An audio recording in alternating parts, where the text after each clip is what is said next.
ఎవరితో లెక్కించుకోకూడదు, ఎవరితో పోల్చుకోకూడదు. ఒకవేళ నువ్వు కన్నీళ్లలో ఉంటే సంతోషంగా ఉన్న వానితో నువ్వు పోల్చుకోకూడదు.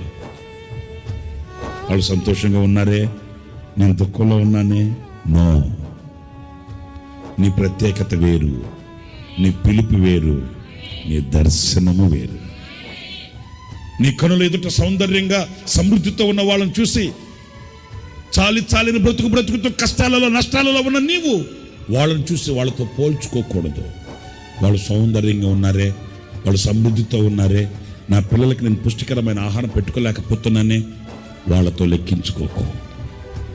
నీ ప్రత్యేకత వేరు, నీ దర్శనం వేరు, నీ పిలుపు వేరు, నీ రాజ్యము వేరు, నీ ప్రియుడు వేరు.